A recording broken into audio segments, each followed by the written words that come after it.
Au lendemain de leur installation au perchoir, le désormais membre du bureau provisoire de l'Assemblée nationale sont allés présenter leur rapport d'activité au président de la République, Félix-Antoine Tshisekedi. Avec un air détendu, les mots d'accueil du garant du bon fonctionnement des institutions sont très rassurants. Bonjour, monsieur le rapporteur. J'ai vu déjà votre communiqué. Serein et conscient de la responsabilité qui est la sienne, le bureau d'âge de la Chambre basse du Parlement a transmis au chef de l'État les assurances d'une meilleure gestion de l'organe législatif. Le calme est revenu à l'Assemblée nationale depuis hier et nous en sommes très contents. Et nous sommes venus remercier le chef de l'État pour le calme, pour la sécurité et pour tout ce qui a été fait hier par les honorables députés. Et il faudrait qu'en tant que père de la nation, qu'il en soit pleinement informé.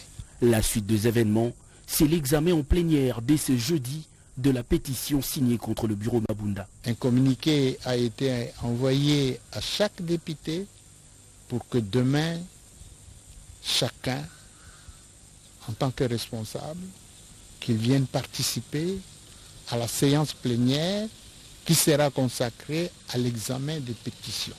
La pétition est un acte réglementaire prévu dans le règlement intérieur de l'Assemblée nationale. Donc, il n'y a rien d'extraordinaire. Et nous allons, nous, au niveau de notre bureau, appliquer cela conformément au règlement intérieur de l'Assemblée nationale.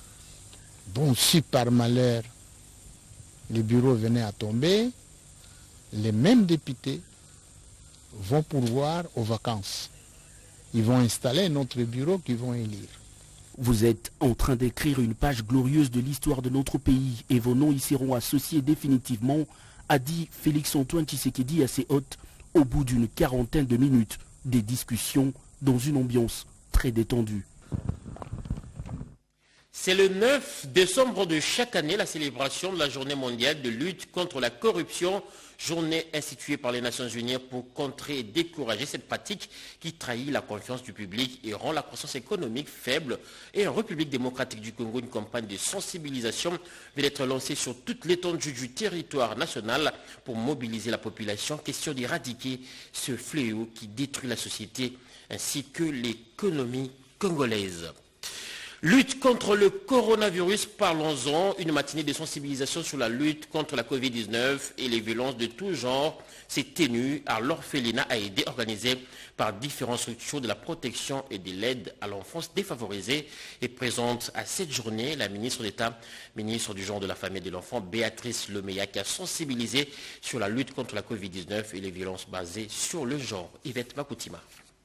La maladie à coronavirus continue à réduire le monde sous silence et entraîne derrière elle les violences de tout genre dans la société congolaise. En cette période de 16 jours d'activisme, un Gender Health, réseau éducateur des enfants et jeunes de la rue, ainsi que l'aide à l'enfance défavorisée, ont associé la ministre d'État, ministre du genre, enfants et famille, Béatrice Loméa-Tilité, dans la sensibilisation des enfants en situation difficile suite à la Covid-19 et les violences. L'importance de la sensibilisation, c'est qu'un grand nombre puisse, qui ne reste pas sans rien savoir, qu'ils puissent quand même, qu'ils soient informés. Les mesures barrières doivent être observées et les jeunes ont été prévenus sur les violences dans la communauté. Interpellation et constat de la patronne du genre. Nous devons poursuivre avec cette sensibilisation.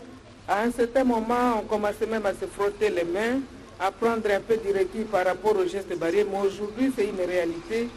Il faut maintenir les gestes barrières puisque la deuxième vague qui a commencé à l'outre-mer est déjà dans nos murs.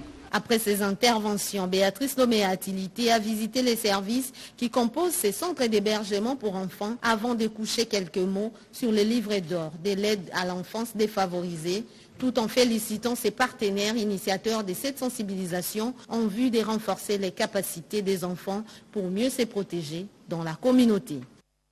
Au chapitre toujours du genre, de la famille et de l'enfant, en marge de la célébration des journées d'activisme sur les violences faites aux femmes et basées sur le genre, la ministre d'État, ministre du genre, s'est rendue au centre Bomoï-Boissika, dans la commune de Kitambo, pour communier avec les enfants de la rue et orphelins redépendants. Jour d'activisme sur les violences faites aux femmes est basé sur le genre, les regroupements de différentes structures sociales et ONG, les REGER, Réseau pour l'encadrement de la jeunesse et enfants de la rue, et l'agent de HIT ont choisi le centre d'hébergement pour orphelins Bomoï-Boissika, situé dans la commune de Kintamboum, pour célébrer cette journée à leur manière. La particularité a été plus portée sur la vie des enfants et jeunes de la rue et la lutte contre la Covid-19 qui nous impose une réjouissance avec la deuxième vague encore très redoutable de par ses effets néfastes. La ministre d'État, ministre du genre, famille et enfants, Béatrice Lomeya, a présidé cette cérémonie. En présence de plusieurs invités de marque, Béatrice Lomeya en a profité pour saluer cette initiative qui cadre avec son secteur du genre et a encouragé ceux qu'elle appelle partenaires d'appui, notamment l'ONG REGER, Agenda HIT, mais surtout Madame Lili Kankienza, directrice du centre Bomoï-Boissika, avant de sensibiliser les enfants chégués sur la lutte contre la Covid-19. Madame Kankienza Lili, directrice du centre Bomoï-Boissika, et Madame Lina Chalita, représentante de l'ONG Agenda HIT, ainsi que Madame Chimène Kambembo, chef du projet d'appui à la prise en charge pour l'alimentation des enfants et jeunes de la rue, ont tour à tour souligné leur rapport à cette journée et ont présenté leur cahier de charges. Chimène Kimbembo précise. Nous travaillons avec les enfants qui sont en situation de rue. Nous, c'est le REGER, Réseau d'éducateurs des enfants et jeunes de la rue. Nous accompagnons plus ou moins 160 structures qui œuvrent dans la prise en charge des enfants, de droits des enfants en matière de violence basée sur le genre. Nous avons essayé, du 16e jour d'activisme, de sensibiliser les enfants qui sont victimes de plusieurs violences dans leur milieu de vie pour qu'ils puissent prendre conscience encore et encore de l'impact de violence qui se passe dans leur milieu de vie. Une visite guidée a été accordée au ministre d'État pour se faire une idée nette sur le fonctionnement de ce centre. Le réseau des femmes des entreprises du Congo, REFEC, recommande aux femmes travailleuses de rompre avec le silence et de dénoncer tous les actes de violence que subissent les femmes dans le milieu du travail. Luxon Kabala nous en parle. Dans le cadre de 16 jours d'activisme, le réseau des femmes des entreprises du Congo, REFEC, s'emploie sans désemparer pour combattre les violences que subissent les femmes en milieu professionnel milieu du travail. Ce thème institué par les Nations Unies trouve ses répondants dans plusieurs instruments juridiques dont le Code de la famille renouvelé en République démocratique du Congo. Hommes et femmes prestant dans une entreprise doivent bénéficier des avantages liés à leur profession respective. Promotion, formation sans discrimination. À cela s'ajoutent d'autres résolutions ratifiées par les autorités congolaises pour appuyer cette lutte contre les comportements inhumains et dégradants à l'égard des femmes. Madame Belinda Luntadila Nzouzi exhorte les femmes à briser le silence et dénoncer ces fléaux. Aujourd'hui, il s'agissait de la question des violences subies par les femmes dans les milieux de travail. Et donc, c'était important d'échanger sur cette question parce que nous avons découvert qu'il y a beaucoup d'éléments que les unes et les autres avons appris des unes et des autres et qu'il était important de savoir qu'il faut briser le silence face aux violences. Parce que beaucoup de femmes hésitent à parler par rapport à ce qu'elles subissent dans les milieux de travail et les femmes doivent se soutenir entre elles. Elles doivent être solidaires. Quand une connaît des problèmes, les autres doivent les accompagner. Elles doivent connaître également la loi congolaise en matière de violence. La coordonnatrice de REFEC enfonce le clou. Les femmes sont très timides quant à la dénonciation des violences qui sont faites à la femme au niveau des entreprises. Elles ont honte, elles ont peur d'être chassées du travail et nous leur avons donné des tactiques et des techniques, comment il faut s'y prendre pour lutter contre ces violences. Suivez à présent l'atelier national de validation de la résolution 1325 des Nations Unies en faveur de la femme. Cet atelier organisé par les consortiums Femmes Plus consiste à la validation du rapport de suivi, des recommandations des rapports alternatifs de la résolution 1325 du Conseil de sécurité des Nations Unies et la décennie de la femme africaine. 2 jours durant, les délégués des associations féminines venus des différents coins de la RDC vont travailler afin de proposer les rapports compilés concernant la femme et sa sécurité à insérer dans le plan national tel que recommandé par l'ONU et l'Union africaine.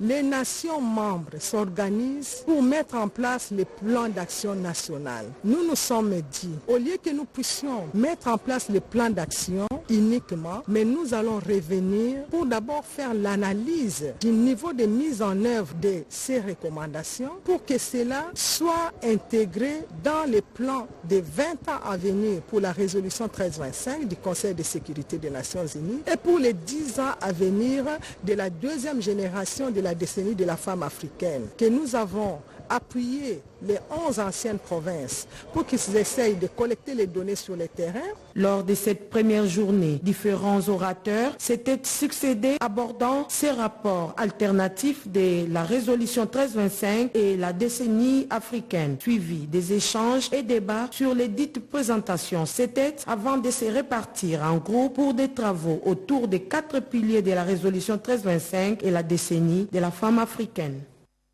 Il se tiendra du 4 au 5 février 2021 à Dakar. Nous sommes là au Sénégal, un grand forum des femmes entrepreneurs de l'Afrique et du monde. Une délégation des femmes de la République démocratique du Congo vont prendre part active à ces assises.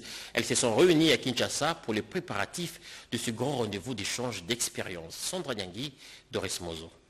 Dakar, capitale du Sénégal, va vibrer du 4 au 5 février 2021 au rythme du Forum international des femmes entrepreneurs et dynamiques qui a pour objectif de promouvoir et propulser les femmes dans le monde des affaires. Les femmes de la RDC vont aussi marquer leur présence à ces assises aux côtés des femmes entrepreneurs d'Afrique et du monde.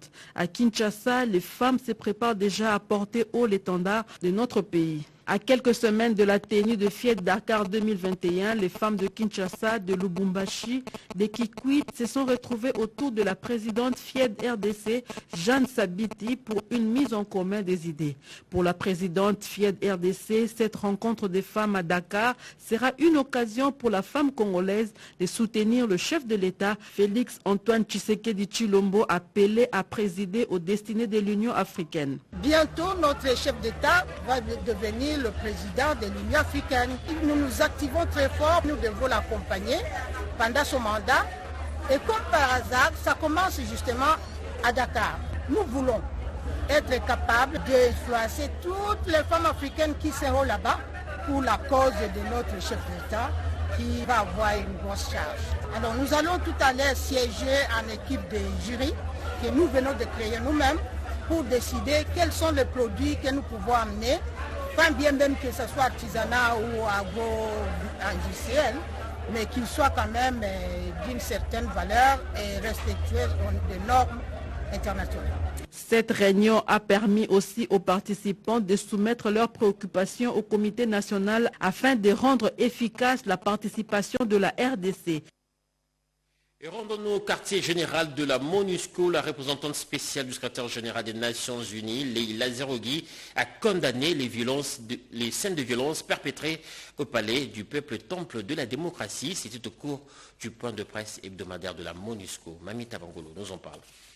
Aujourd'hui, c'est la dernière rencontre de l'année 2020 pour la MONUSCO qui a eu un aspect rassurant en ce qu'elle a permis d'être informée sur les condamnations de Mme Leïla Zerougui sur les violences perpétrées au Palais du Peuple. Elle demande que les esprits s'apaisent et que les conflits se règlent pacifiquement chaque fois qu'ils se présentent. Aussi, la représentante du secrétaire général des Nations Unies souhaite que les forces des Nations Unies s'impliquent davantage aux côtés des FARDC pour la paix dans les zones de conflit.